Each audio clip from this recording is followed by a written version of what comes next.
হুম। শোনো না, আমি বলছি আজকে না আমি একটা ফটো তুলেছি, খুব ভালো কথা, ফটোটা খুব সুন্দর উঠেছে, সেটাও ভালো। কিন্তু ফটোর পাশে যে ব্যাকগ্রাউন্ডটা না ওটা হ্যাঁ। আমার ভালো লাগছে না, ওটা কি চেঞ্জ করা যায়? মানে তুমি যে ফটোটা তুলেছো সেই ফটোটার ব্যাকগ্রাউন্ডটা চেঞ্জ করবে, তাই তো? দেখো সেটা করার উপায় আছে। তুমি চাইলে ফোন দিয়ে এক ক্লিকে যে কোনো ব্যাকগ্রাউন্ড তুমি রিমুভ করতে পারো, ঠিক আছে? তো সেটা কিভাবে? সেটা দেখিয়ে দিচ্ছি। আর তার থেকে বড় কথা, তুমি চাইলে যে কোনো ব্যাকগ্রাউন্ডও সেখানে বসাতে পারো, বুঝতে পারলে? তাই নাকি? হ্যাঁ, খুব সহজভাবে। তো সেটা আবার এক ক্লিকে। তো সেটা তাড়াতাড়ি দেখা। আসো সেটা দেখিয়ে দিচ্ছি। দেখো এর জন্য কি হতে হবে, তোমার ফোনের যে কোনো ব্রাউজারে চলে আসবে, ঠিক আছে? আমি ব্রাউজারে চলে এলাম। এখানে কি লিখবে রিমুভ বিজি, ঠিক আছে?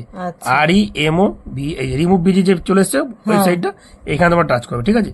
টাচ করার পর দেখবে যে প্রথম যে ওয়েবসাইটটা আছে এখানে তোমরা টাচ করবে। আচ্ছা, দেখো টাচ করার পর দেখো এরকম একটা ইন্টারফেস করলো, ঠিক আছে? এখানে লেখা আছে আপলোড ইমেজ। এবার তুমি এখানে যেই ফটোটা চেঞ্জ করতে হবে, আমি দেখো এই মেয়ের ফটোটা চেঞ্জ করতে চাই, ঠিক আছে? মেয়ে আর বুনুর। এবার দেখো একটুখানির মধ্যে এই ফটোটা পুরো ব্যাকগ্রাউন্ডটা চেঞ্জ হয়ে যাবে। দেখো এই দেখো পুরো ব্যাকগ্রাউন্ডটা চেঞ্জ হয়ে গেল, ঠিক আছে? এবার নিচে লেখা আছে দেখো ব্যাকগ্রাউন্ড আছে না? ব্যাকগ্রাউন্ডটা দেখো কতগুলো ব্যাকগ্রাউন্ড বেরিয়ে গেছে। আমি চাইলে যে কোনো ব্যাকগ্রাউন্ড আমি কিন্তু এখানে সেটিং করে দিতে পারি, ঠিক আছে? এই যে আমি এটাই করে দিলাম। কই দিয়ে উপরে দেখো একটা অ্যারো চিহ্ন আছে না? এইখানে তোমার টাচ করতে হবে। টাচ করার পর দেখো লেখা আছে ফ্রি, ঠিক আছে? এই ফ্রিটা খালি জাস্ট টাচ করে দেবে। দেখো ফটোটা ডাউনলোড হয়ে গেল, এবার ওপেন করছি। দেখো আগে কিরম ছিল আর এখন কিরম হয়ে গেল, বুঝতে পারলে? বাহ, আর কোনো অসুবিধা নেই। না দেখো তোমার শিখিয়ে দিলাম, ঠিক আছে? আর কোনো অসুবিধা নেই।